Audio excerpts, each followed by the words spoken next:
to Tallahassee Startup Week 2022. We're excited for this year's event. We could not be more excited for how well this week has gone. With over 50 events for this week. This has been an incredible week for our community here in Tallahassee, highlighting all sorts of industries in our community. We had over 14 tracks representing different industries. So this is just absolutely amazing for our community to come together, build organic connections, and building relationships rather than transactions. So I'm excited to have you here for our panel on how to fund your business and get it started out. We'll go ahead and have each of our panelists introduce themselves quickly. I'll start with myself. My name is Robert Blacklidge. I'm the Executive Director of Domi Station and the lead organizer for Startup Week 2022. I'm excited to be here. We help entrepreneurs get from where they're at to where they're going, and some of that does involve funding. So we get them prepared to actually speak with funders. John, why don't you go ahead and take the floor and introduce yourself? Thank you. So my name is John Long. I'm Director of Application Services at Kikoda. We're a technology consulting company, and we often work with startups at various stages. Some of them come to us fully funded, but a lot of them just come to us with ideas. And we work with them to kind of map out what does it take to get that idea from the conception all the way to MVP and MP. What's important, what's not important, and how do you explain that to your investors or potential investors? Well, great to have you. Kevin? I'm Kevin Pope. I, among other things, am an entrepreneur in residence with Eco Startup Nursery out of Columbus, Ohio, and Miami, starting a hub here in Tallahassee. And we work primarily with commercialization of technologies, deep tech out of universities. So we find the cool tech and evaluate it to see whether it is something that has significant commercial value. And if it does, we license it, start a company, form a team, provide initial funding for that, and then try to build value in it over the next 3 to 5 years. Wonderful. So each of you have a little bit of different perspective on when it comes to funding.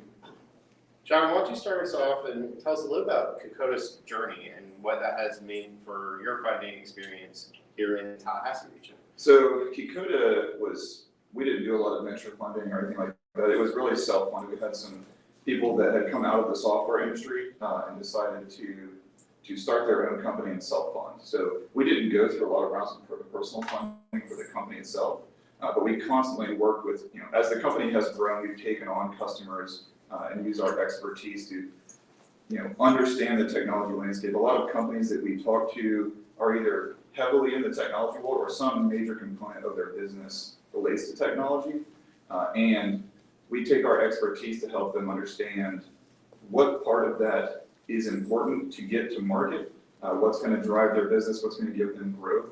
So we spend a lot of time helping them that, it's a little bit self-serving there because their success helps our success, but ultimately we want them to be successful. So we spend a lot of time coaching them on how to find that money and how to explain it in a way that makes sense. I'm a technology person at heart, so I can dive deep into the technology and get fairly nerdy on that piece. But that's not really what's important when you're talking to an investor or trying to understand the market. So that's the piece that we work with people on. Very cool. Well, that leads me to a question for you, Kevin. As you look at businesses from the commercialization standpoint and investing so much energy, time, and money into their growth, what are some of the things you're looking for? Obviously, Kikoda has this background of helping them firm up what their value proposition is and what the technology is and why it makes sense for the industry they're going after.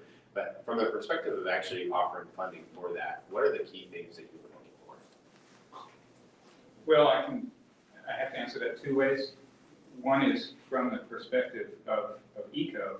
ECO is unusual as a funding body because we get in so early. We generally are working with technologies that don't have, may have a technological team, a primary investigator, maybe some grad students, but they generally don't have a company yet. So there's a lot that we don't have to evaluate. It's mostly the technology and the product market fit, and where the state of the market is, and where the state of funding is for that kind of activity. But with some of the other projects I've worked on prior to ECO, where we were looking at companies, I really think, obviously the tech is important. it has to work, or at least have the prospect of working. And it has to be something the market wants. That's a key element.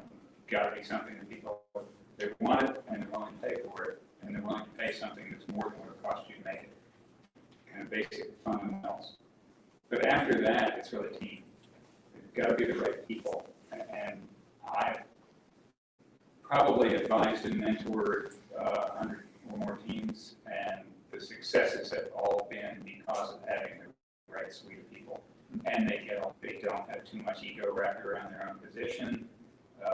They're not lording being CEO over everybody else on the team, that sort of thing. If they work together harmoniously, there's a lot of potential. If the egos get in the way, or they have one single vision of how to be successful, and that's the only way to move forward, they're probably not going to be successful. Wonderful. So as you look, I think, at the community here in Tallahassee, you both have experience in this community connections. You've seen the funding around the community grow. What are some of the things that are frustrating about it? And then talk a little bit about what you've seen, if anything, that's exciting in the last few years. Well, I want to talk more about the exciting part.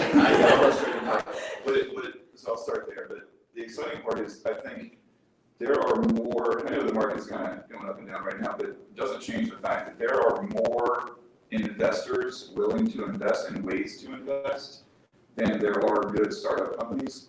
So as a person, as a founder of a startup company, you have a lot of options on where to get your investments from. I think that's very exciting. So I think that's a great thing, and it's just for people starting from, a lot of startups won't succeed, but the fact that you have a lot of opportunity now to try out those things, and it's a little bit different. We've got different kind of crowdfunding ways to fund those things now, different types of investment models that, like the Y Combinator can come with that safe model, so there's a way to get investment funding in that doesn't have debt to the company right away. So I think it's very exciting. As far as the challenges go, I think trying to find investors that understand what you're shooting for can be a challenge based on the history of that investor and how reputable they are. So I want to rephrase that, and you tell me if I'm correct. There's not a lot of experienced investors in the community, so if you're going after a particular industry, it can be hard to find someone that has experience funding those types of companies. I think that's true, and I think every investor is going to have their own preferences for the types of things they invest in, what stage do they invest in, and how do they format that. But I think there is a lack of experience there, but I think that will improve. And there are, one of the other exciting things I think as well is investors are more open to sharing how they choose investments these days. So being able as an investor is you're going to be an angel investor or some other type of investor, you can look at how other people are choosing their investments. Now some of the people are sharing that information, so that will help the market.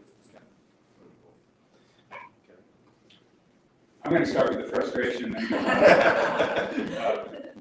As a guy who focuses on deep tech, very technical stuff, it can be difficult in this community because we don't have an industrial base.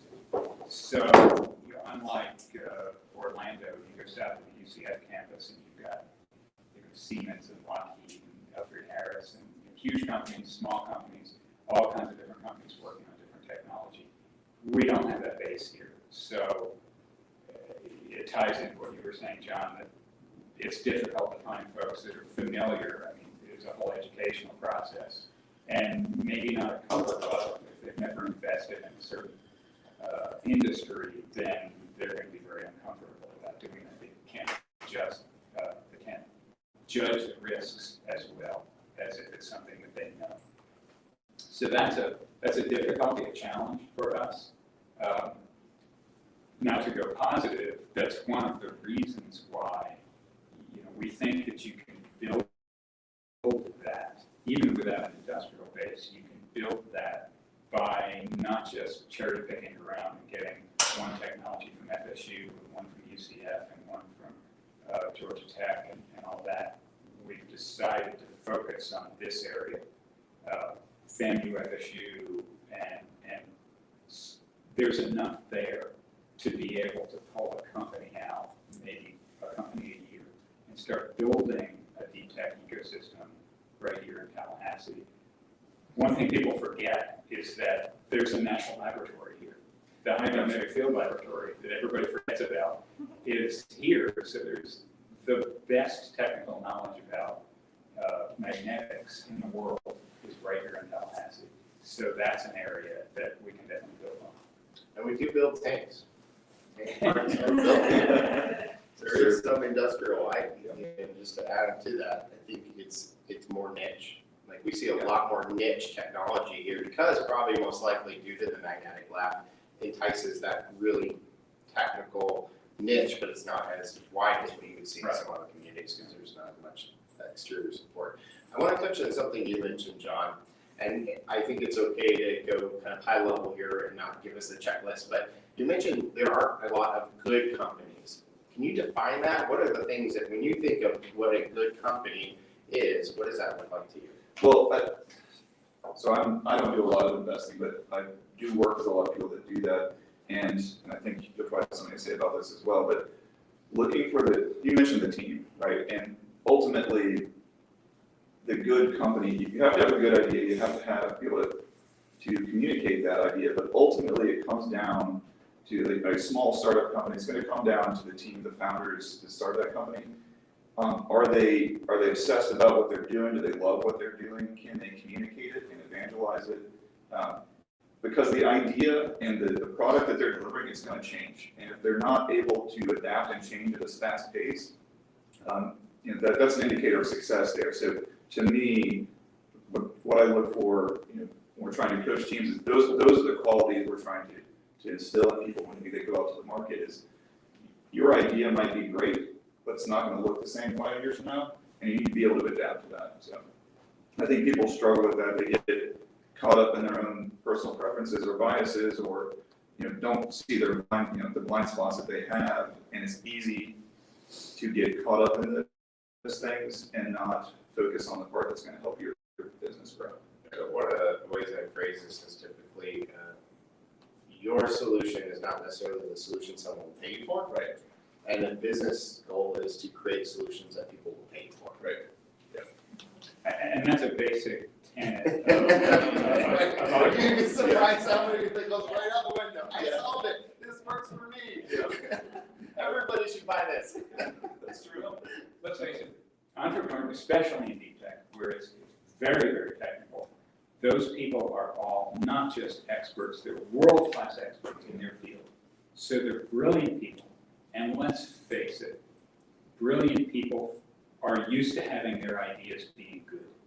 Yeah. So if they get an idea about what is going to sell, they're pretty sure that they know the answer already without ever going out and asking a single customer. Right. And that's why, for the last 8 years or so, I've worked with the National Science Foundation Innovation Corps cohort in Orlando at UCF. And out of 100 different teams that I've worked with there, it's when I was talking about the team and the flexibility, that's really what I was thinking about, is the ones who come in thinking they already know what the market's going to want, quickly find out they're wrong. And then can they adapt to that, or does that become part of their ego to be right? If they're more concerned with being right than they are with capturing what the market really wants, they're not going to adapt, they're not going to be successful. If they can submerge their own egos just enough to be able to listen to other people, then they've got a huge chance. So what are the kind of things that you would mentor? How will you guide an entrepreneur through that journey so that it's really what I'm asking is, what are you looking for? What kind of things are you going to say? And what do you want to see come out of it for them to know that they have that flexibility, that they have that capability? What kind of situations, experiences, how do you nudge that? First, they have to figure out what they think is right. It's very scientific. Have an H-known, have a hypothesis, and write that down. Business model canvas, great tool for putting down what you think your business is going to be. it's not what it's going to be, but you got to start somewhere. And then generate questions to ask people to verify or validate or invalidate those hypotheses. And then you've got to figure out who's your market. Now, are you go out and ask? Coming in and say, hey, go do a lean on canvas, or are you expecting that legwork to already been done? Like if I can bring you a company as a business incubator and say, we've already worked them through these, they tested the market, they found a market fit, or is with what you're doing here now, is that kind of where you want to meet them as long as they're in deep tech, or is there still more work to be done before you would kind of come on and start taking them in? You're generally going to come in very early. Yes. So a lot of that work, we're going to guide them and participate with them in that market analysis. A lot of early stage tech entrepreneurs just don't know that they spent their lives studying particle physics, or biochemistry or something. They haven't spent time learning business, and that's okay. They're really good at what they do. They can generate products. They tend, in my experience, to not make great CEOs. They make great CTOs. And but they need to work with a team and be able to work with a team that has that other experience and respect that business knowledge in a business is just as important as technical knowledge. One of the things you mentioned I want to follow up on is you talked about analyzing that market. And a lot of things, when you're going to get an investment, especially early on, you want to understand the existing market, but you also understand what is that market going to look like in 5 years, because the ideal investment is a small market that will become a huge market, right? If you're shooting for a large, not that you can't do it the other way around, if you go to a startup that's in an already existing large market, you can still grow that business, but you're more likely to get a faster, larger return if you get a good idea in a small market, and that company can help explode that market larger. As we look at the future of Tallahassee and where we can put our resources, our focus, build those relationships, are there any organizations or any resources that individuals in our community can turn towards to be better prepared for growth, be better prepared for investment? Where here locally does that make the most sense? I'm asking Billy Station to get spot for that. First thing that comes to mind. I appreciate that. Sure. There are a few other organizations, but where have you been kind of going and looking for these potential companies? I kind of, no offense, but I kind of pull people out of there just isn't the same level of entrepreneurial ecosystem here yet.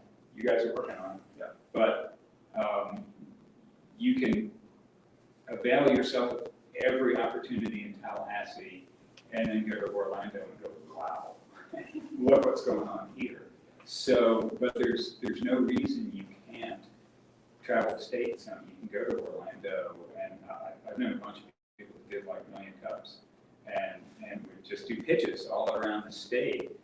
5 or 6 pitches, you get an amazing amount of feedback for free, and they always come back a little wide-eyed, but with a lot more knowledge of how to present what they're doing, think about what they're doing. If anyone who doesn't know, 1 Million Cups is an organization started by the Kauffman Foundation on the idea that it takes 1 million cups of coffee to turn an idea into a business in reality.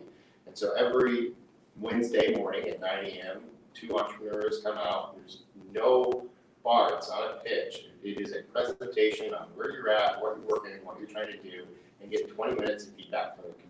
So it works really well to bring people around the entrepreneurs and the ecosystem. I think I hold like the third highest number of presentations. So, big proponent for it, and a lot of them are virtual. And post-pandemic, there's a lot of them still have a virtual component, so you may be able to do a lot of that without ever leaving your home. And I have to say, but as terrible as the COVID pandemic was in so many ways, physically, socially,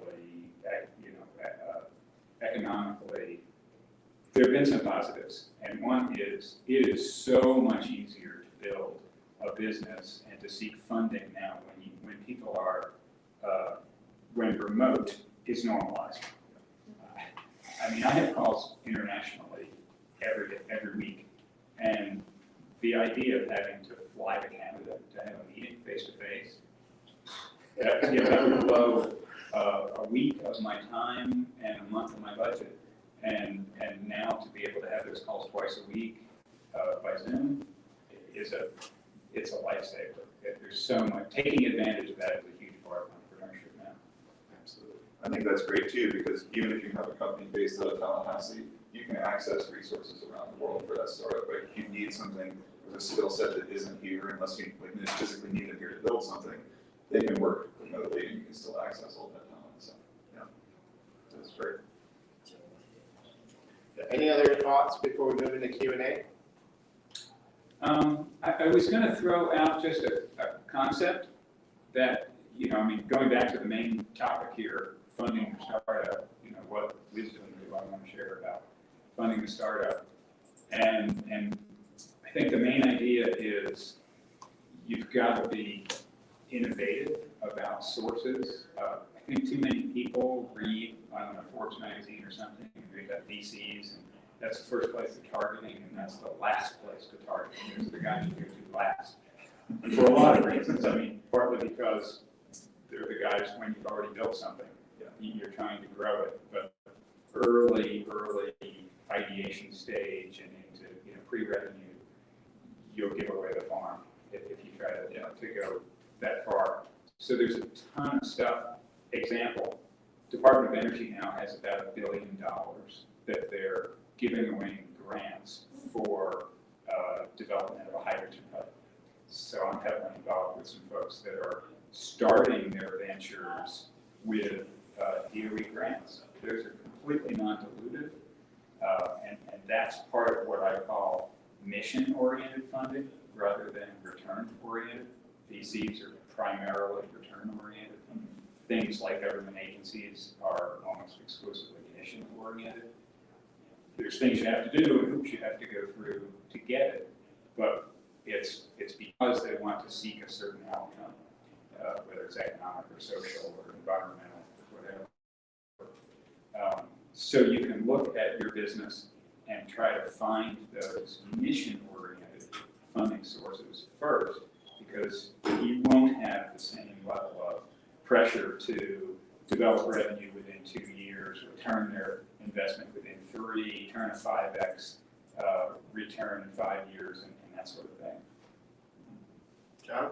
I'll just say for a founder or for somebody starting that, it's okay to come off a little crazy and believe things are not possible, because you have to. You're pushing the edge somewhere, right? You're coming up with a new idea. It's okay to do that, but you want to be right. You want to be right about the things you're talking about, and you really believe in yourself. So, yeah.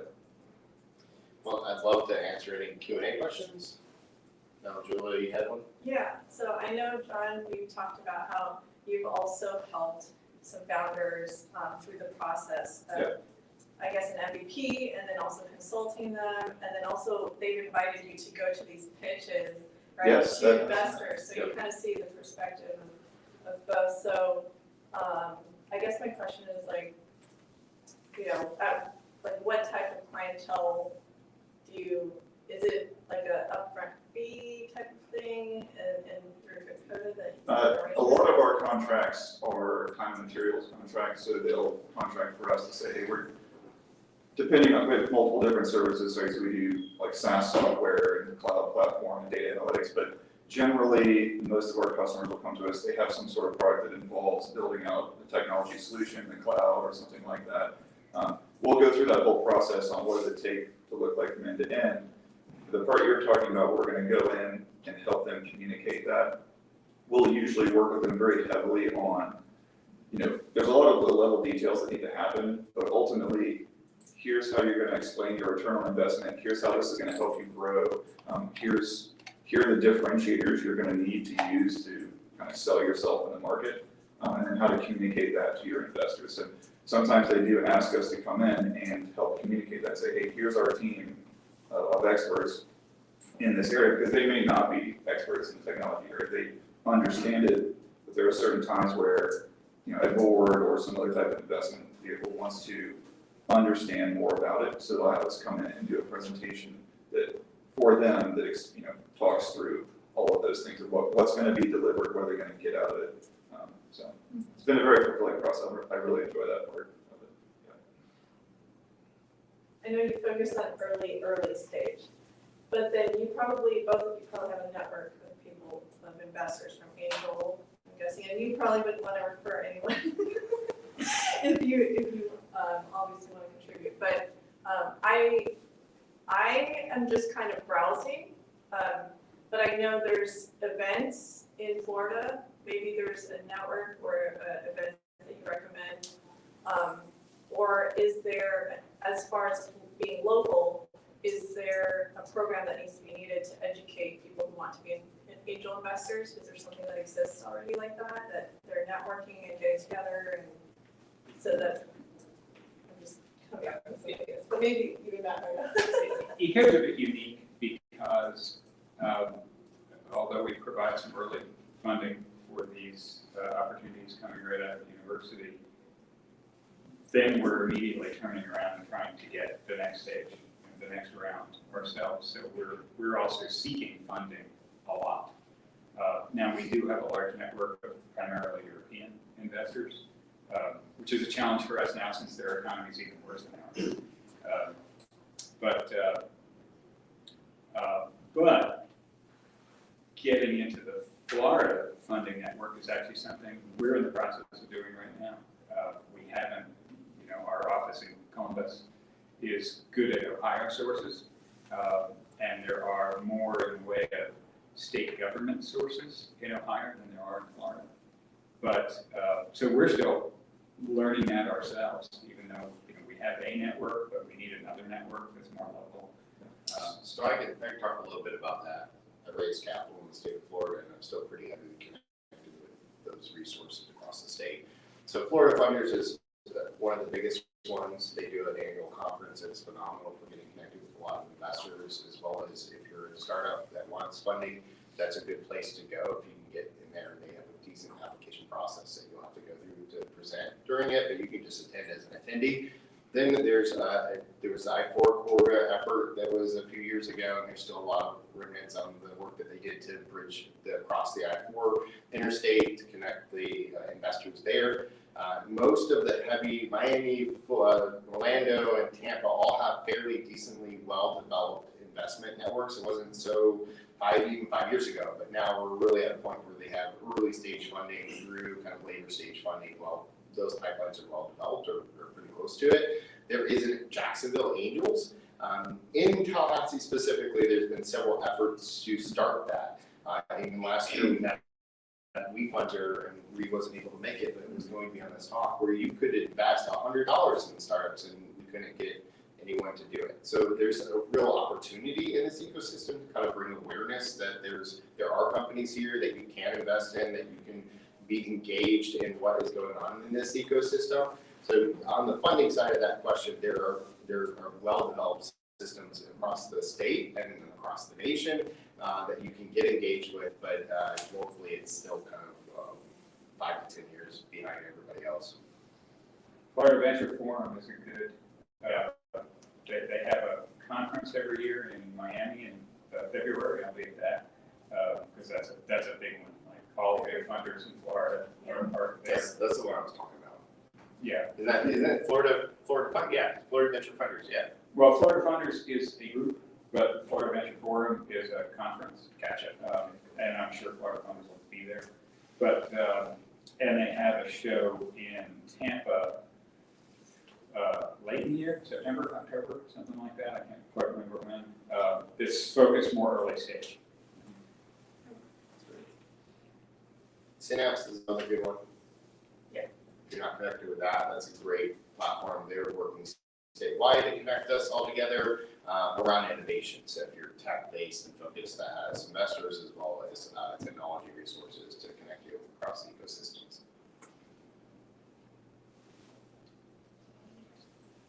Just a clarification real quick. Florida Venture Forum has 2 annual conferences.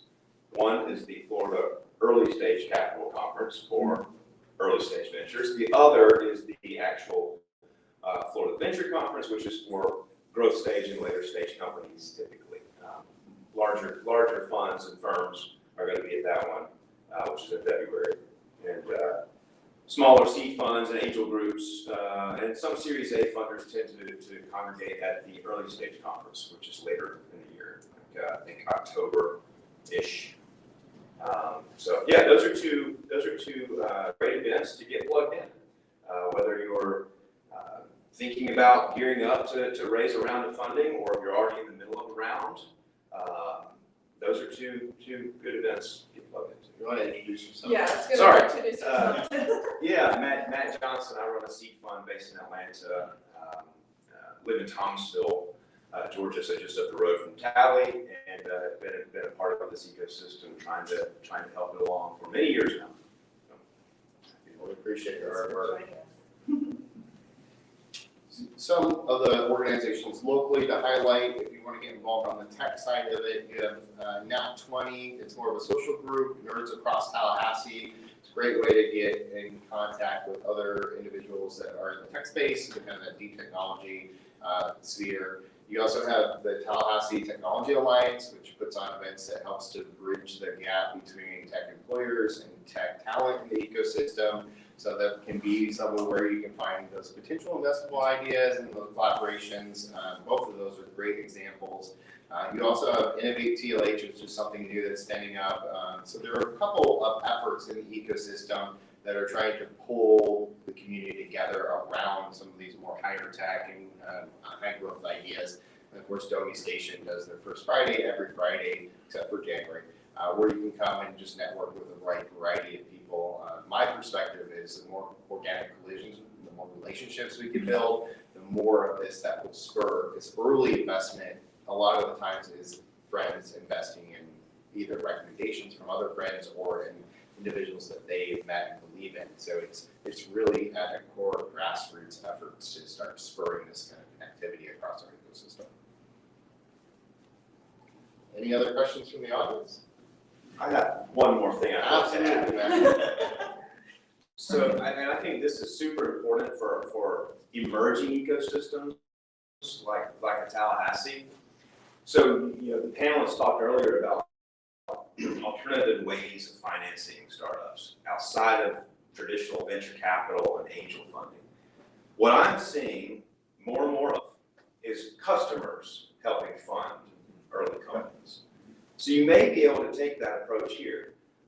If you're able to secure a customer or a partnership or a pilot, in some way locally, customers, because venture and startups have become more mainstream, they're aware that these opportunities to invest exist. And so they may be inclined to take an equity position in your company strategically to help you grow because you're solving a problem for them. So your customer becomes not only someone that pays you for your product or service, but also could become an owner in the business. So I'm seeing more and more of that. And it's a viable way to get these things funded and off the ground sometimes. I have a follow-up question.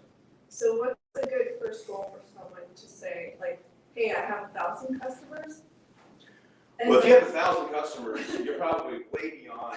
I'm just thinking, Yeah, I think MVP, or MVP is not really a term that I like to use, but you have a market-ready product. Something is ready to go out, sort of outside of even beta. But you've got customers that you've been working with. They know you, they know the product, they maybe helped you adjust and pivot along the way. So they're already telling you what they want and what they need. Those are the ones to really hone in on and just deepen those relationships and approach them with a deal. I mean, just approach them with it. Say, hey, I don't know if you've thought about this, but we are thinking about raising some capital for early growth and to really take this product out into the world and take it further. Would you consider partnering with us financially to help do that? So what Matt's talking about is bootstrapping. So typically that's the bootstrapping model where you're working with your customer base, the revenue you're generating. But I like the fact that you added the equity investment. A lot of people miss that you can work with those early customers to find and build those relationships and take that into an equity stake in the company. Yes. I think part of it is also people don't know that that's possible. Yeah. They need to know who that is. WeFunder is a great platform for doing this.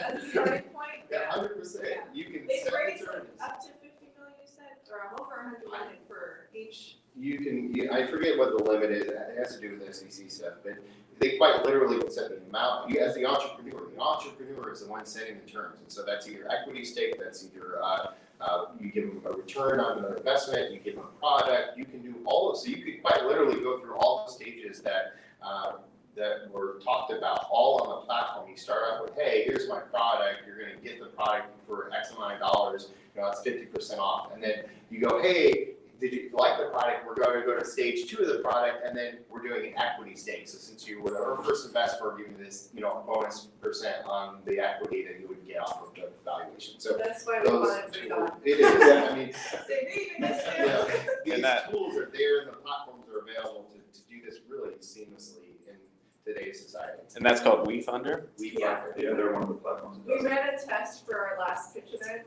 and it was a great experience, and then they actually help a lot of founders through the process. So it's almost like it's a great experience for these early stage entrepreneurs to go through, and then be ready to approach someone like that. or Domain other companies investors. have raised about 150. I know for sure 100K. I know one company for sure raised $100,000 on WeFunder. The drone Zing company. Drones. Yes, Zing Drones. Which is one of Domain's Yeah.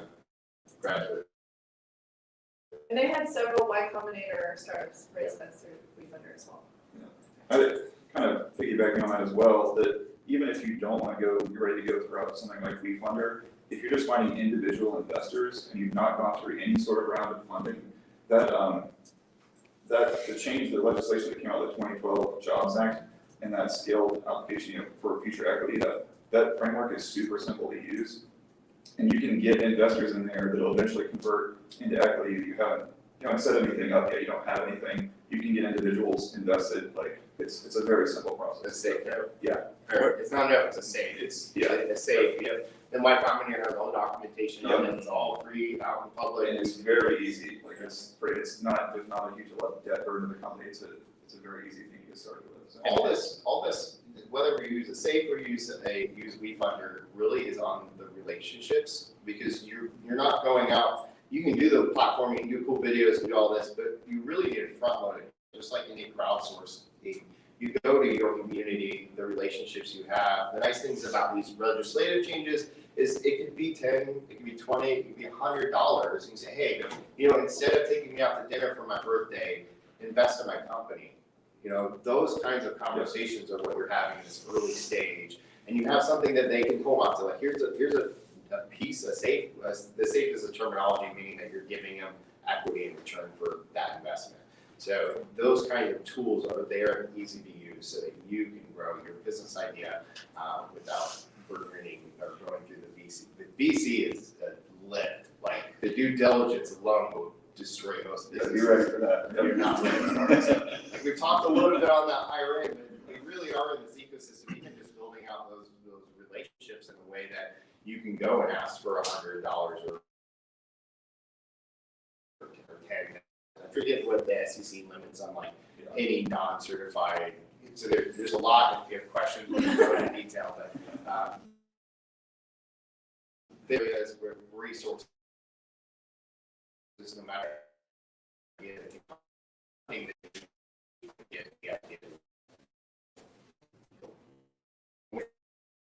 conversation.